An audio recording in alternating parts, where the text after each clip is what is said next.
بسم الله الرحمن الرحيم. الحمد لله رب العالمين والعاقبة للمتقين والصلاة والسلام على سيد الأنبياء والمرسلين. أما بعد فإن أصدق الحديث كتاب الله وأحسن الهدي هدي محمد صلى الله عليه وسلم وخير الأمور عوازمها وشر الأمور محدثاتها وكل محدثة بدعة وكل بدعة ضلالة وكل ضلالة في النار. وبالسند المتصل منا إلى الشيخ الإمام الحافظ أبو عبد الله محمد بن يزيد بن ماجة القزويني أنه قال: اللهم انفعنا وارفعنا بعلومه وعلومكم أجمعين آمين يا رب العالمين. باب فضل الحامدين. وبه قال حدثنا عبد الرحمن بن إبراهيم الدمشقي قال حدثنا موسى بن إبراهيم بن كثير بن بشير بن الفاكه قال سمعت طلحة بن خراش ابن عم جابر رضي الله تعالى عنهم أنه قال: سمعت جابر بن عبد الله رضي الله تعالى عنه يقول: سمعت رسول الله صلى الله عليه وسلم يقول: أفضل الذكر لا إله إلا الله وأفضل الدعاء الحمد لله. وبه قال حدثنا إبراهيم بن المنذر حزامي قال حدثنا صدقة بن بشير مولى العمريين قال: سمعت قدامة بن إبراهيم الجمحي يحدث أنه كان يختلف إلى عبد الله بن عمر بن الخطاب رضي الله تعالى عنه وهو غلام وعليه ثوبان معصفران قال: فحدثنا عبد الله بن عمر أن رسول الله صلى الله عليه وسلم حدثهم أن عبدا من عباد الله قال: يا رب لك الحمد كما ينبغي لجلال وجهك ولعظيم سلطانك، فعذرت بالملكين فلم يدريا كيف يكتبانها فصعدا إلى السماء وقالا: يا ربنا إن عبدك قد قال مقالة لا ندري كيف نكتبها. قال الله عز وجل وهو أعلم بما قال عبده: ماذا قال عبدي؟ قال: يا رب إنه قد قال يا رب لك الحمد كما ينبغي لجلال وجهك وعظيم سلطانك. فقال الله عز وجل لهما: اكتباها كما قال عبدي حتى يلقاني فأجزيه بها.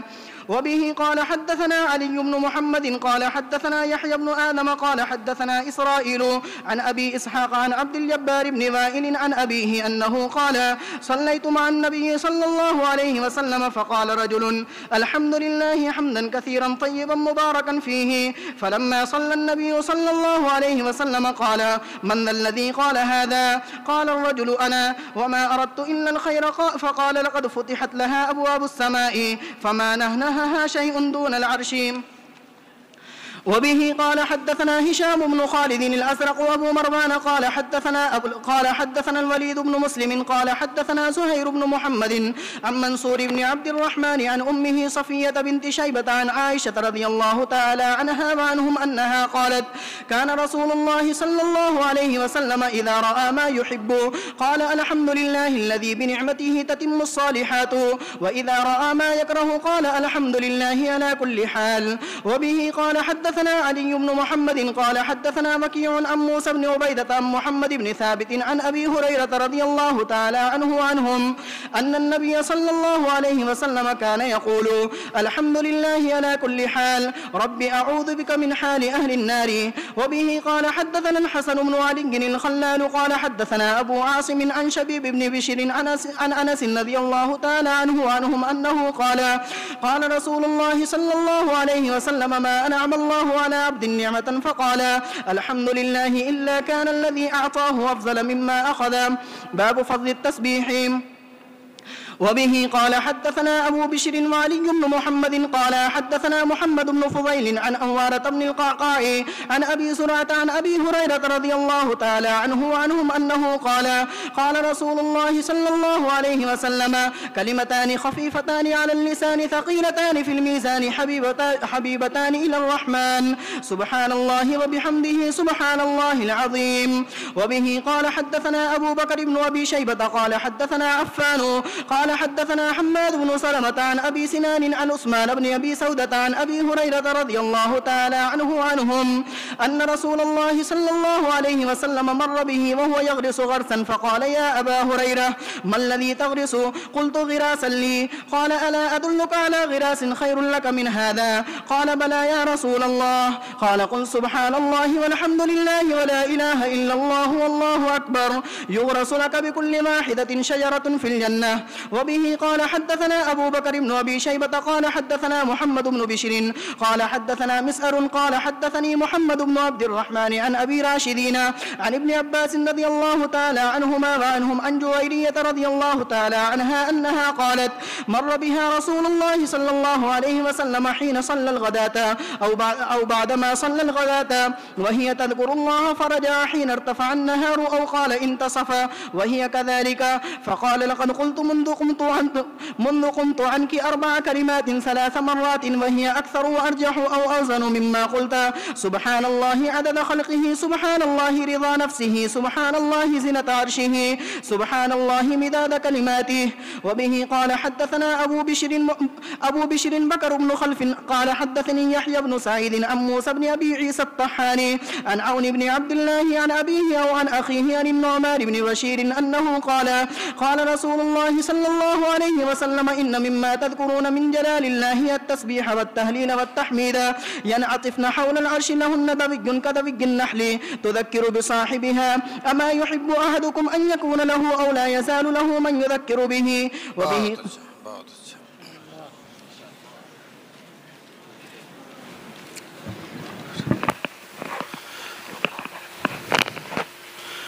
باب فضل الحامدین، اللہ تبارک تعالیٰ کی حمد بیان کرنے والوں کی فضیلت. اس سے پہلے بھی ذکر کرنے والوں کی فضیلت تھی، اب حمد بیان کرنے والوں. ذکر کرنے والے اللہ کو یاد کرتے ہیں اور حمد کرنے والے اللہ کی تعریف کرتے ہیں. اور اللہ کا یاد کرنا بھی بڑی چیز ہے اور اللہ کی حمد بیان کرنا بھی بڑی چیز. تم نے پڑھا تھا حمیدنی ربی، میرے بندے نے میری تعریف کی. تو اللہ تعالیٰ کے بندے جب اللہ کی تعریف کرتے ہیں تو اللہ تبارک تعالیٰ اس تعریف کو بڑے محبت سے بیان کرتے ہیں. حمیدنی ربی، میرے رب نے میری کیا بیان کی؟ حمد بیان کی. حدیث دیکھو، ہم سے حدیث بیان کیا عبد الرحمن ابن ابراہیم دمشقی نے. وہ کہتے ہیں ہم سے حدیث بیان کیا موسیٰ ابن ابراہیم ابن کثیر نے، ابن بشیر ابن فاکہہ نے. انہوں نے کہا کہ میں نے طلحہ ابن خراش رضی اللہ تعالیٰ عنہ سے سنا ہے جو جابر کے چچا کے لڑکے تھے. قال سمیت جابر ابن عبداللہ، میں نے حضرت جابر ابن عبداللہ سے سنا کہ سمیت رسول اللہ صلی اللہ علیہ وسلم یقول، حضور صلی اللہ علیہ وسلم فرماتے تھے افضل الذکر لا الہ الا اللہ. ذکر تو بہت ہیں لیکن سب سے بڑا ذکر کون ہے؟ لا الہ الا اللہ. علماء کہتے ہیں اس کلمے سے جتنی دل کی صفائی اور طہارت قلبی حاصل ہوتی ہے کسی اور کلمے سے اتنی حاصل نہیں ہوتی. کیوں؟ لا الہ میں سارے معبودان باطل کی نفی کر دیا.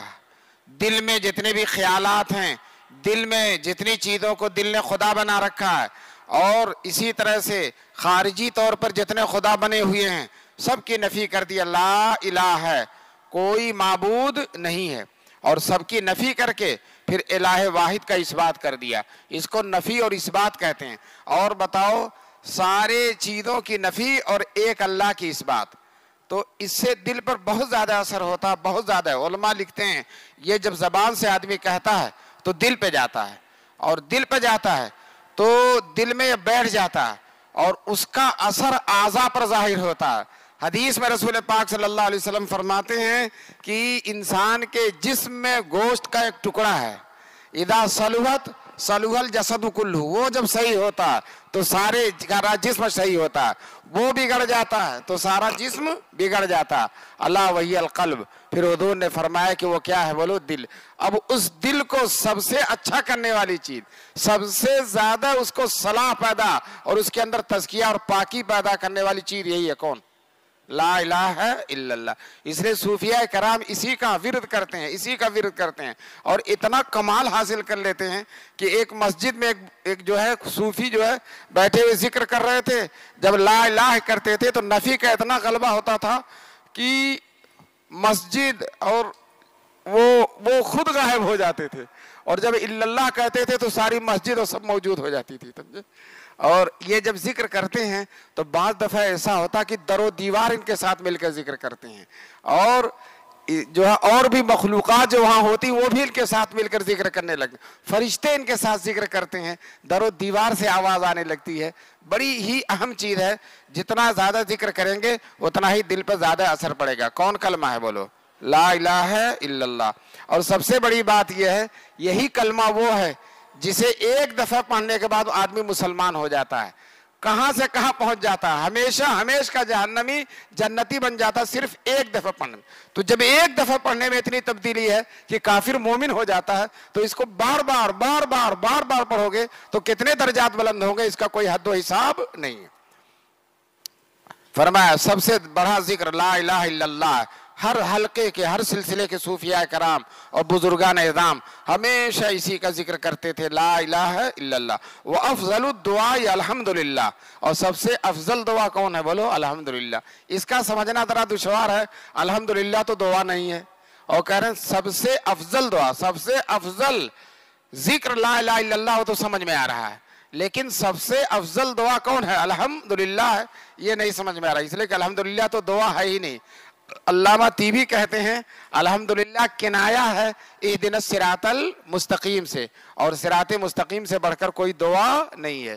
تو بتاؤ الحمدللہ سے کیا مراد, ارے سورہ فاتحہ مراد ہے. اور سورہ فاتحہ میں کیا ہے, بولو الحمدللہ. سورہ فاتحہ میں جو دعا ہے وہ دعا کہاں سے شروع ہوئی, یا اہدنا الصراط المستقیم سے, اور اس سے بڑھ کر کوئی دعا نہیں ہے.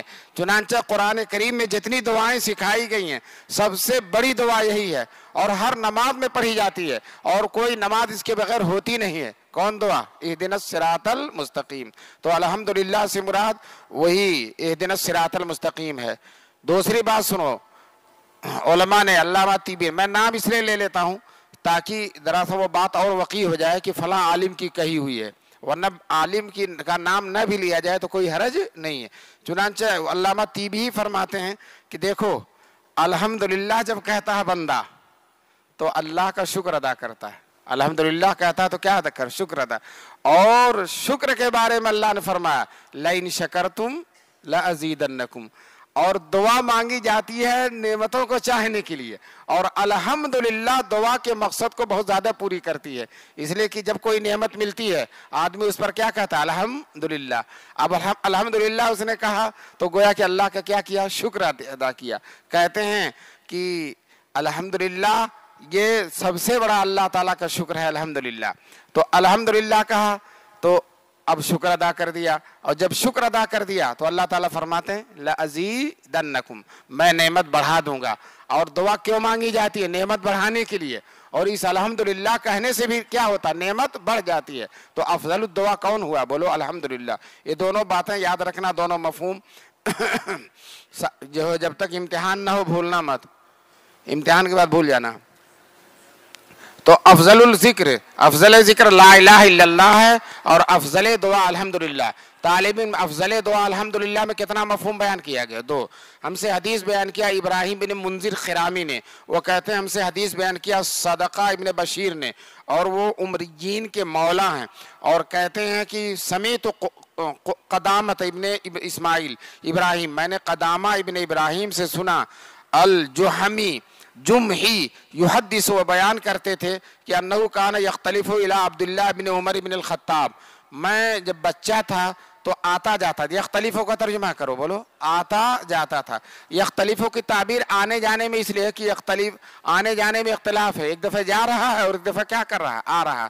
تو اسی اختلاف کی کیفیت کو بیان کرتے ہیں. میں آیا جایا کرتا تھا عبداللہ بن عمر بن خطاب کے پاس, وہو غلام, کہتے ہیں وہ خود بیان کرتے ہیں کہ جب وہ آیا جایا کرتے تھے تو بچے تھے. وعلیہ ثوبان معصفران, اور ان پر دو زرد رنگ کے کپڑے تھے. کس رنگ کے کپڑے تھے, زرد رنگ کے کپڑے پہنتے تھے. اور وہ پوری کیفیت بیان کر رہے ہیں کہ آنے جانے میں ایک دن میں جایا کرتا تو اس طرح سے میری کیفیت ہوتی تھی. فحدثنا عبداللہ ابن عمر, ہم سے حدیث بیان کیا, حدثنا عبداللہ ابن عمر, کہ رسول پاک صلی اللہ علیہ وسلم نے ان لوگوں سے حدیث بیان کیا. ان لوگوں سے مراد صحابہ کرام سے, اس میں عبداللہ ابن عمر بھی ہیں. ان عبد من عباد اللہ, اللہ کے بندوں میں سے ایک بندے نے کہا, یا ربی لک الحمد کما ینبغی لجلال وجہک, اے اللہ تیری حمد ہے جیسا کہ تیری ذات کے جلال کے شایان شان ہے. تیری حمد کیسی ہے, تیری ذات کے شایان شان. وَلِعَظِيمِ سُلطَانِكَ, اور تیری عظیم سلطنت کے شایان شان. یہ جملہ اس نے کہا کہ تیری حمد ہے جو مناسب ہے تیری ذات کے جلال کے اور تیری سلطنت کی عظمت کے منافی. تیری ذات جتنی بڑی ہے اتنی ہی حمد ہے, اور تیری سلطنت جتنی عظیم ہے اتنی ہی تیری حمد ہے. کہتے ہیں فعزلت بالملکین, اور عزلت بھی پڑھ سکتے. عزلن کے معنی روکنا, دائے غزال اس مرض کو کہتے ہیں جو شفا کو روک دیتا ہے. اور فلا تعزلوہن قرآن میں کہ ان کو نکاح کرنے سے نہ روکو, تو عزلن کے معنی اصل روکنا. عزلت بالملکین با تعدیہ کے لیے ان کلمات نے فرشتوں کو روک دیا.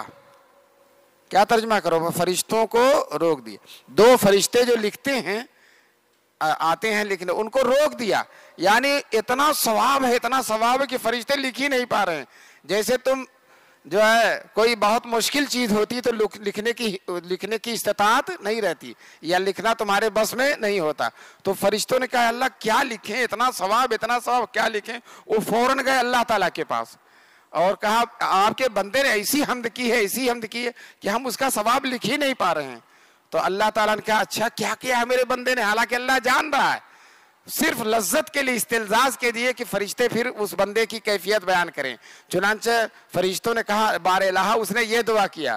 تو اللہ کہتے ہیں ایسا ثواب وہ مت لکھو, جیسے کہا ویسے لکھ دو, جیسے کہا عبارت دوہرا دو, جیسے کہا ویسے لکھ دو. اب جب میرے پاس بندہ آئے گا تو میں اپنے شان اس کا بدلہ دوں گا, اس کے ثواب کو تم لکھنے پر قادر نہیں. وہ دیکھو حدیث ایسی لگ رہی ہے کہ بظاہر صحیح نہ ہو, لیکن حقیقت یہ ہے کہ حدیث بالکل صحیح ہے. کتاب میں دیکھو آئے فعزلت, تو ان کلمات نے دونوں فرشتوں کو روک دیا. فلم یدریا کیف یکتبانیہا, وہ فرشتوں نے سمجھا ہی نہیں کیف یکتبانیہا کہ کیسے انہیں لکھیں. انہیں معلوم ہی نہیں ہو رہا تھا اور ان کو وہ قادر ہی نہیں ہو رہے تھے کہ کیسے لکھیں. فصعدا الی السماء, فرشتے چڑھ گئے کس پر بولو؟ آسمان پر. ان کے لیے چڑھنا کوئی بات نہیں ہے, 6 پیر 7 پر ہوتے ہیں, وہ پھٹاک سے اڑ گئے آسمان پر. اور فرمایا وقالا یا ربنا, اور کہنے لگے بار الہ ان عبدک قد قال مقالتن, آپ کے بندے نے ایک ایسی بات کہی ہے لا ندری کیف نکتبھا, ہمیں پتہ ہی نہیں چل رہا ہے اور ہم قادر ہی نہیں ہیں کہ ہم اس کو کیسے لکھیں. تو اللہ تبارک تعالیٰ فرمائیں گے, جبکہ اللہ تعالیٰ جان رہے ہیں بما قال عبدہ, اس بات کو جان رہے ہیں جو بندے نے کہا. اللہ پھر فرمائیں گے ماذا قال عبدی, میرے بندے نے کیا کہا.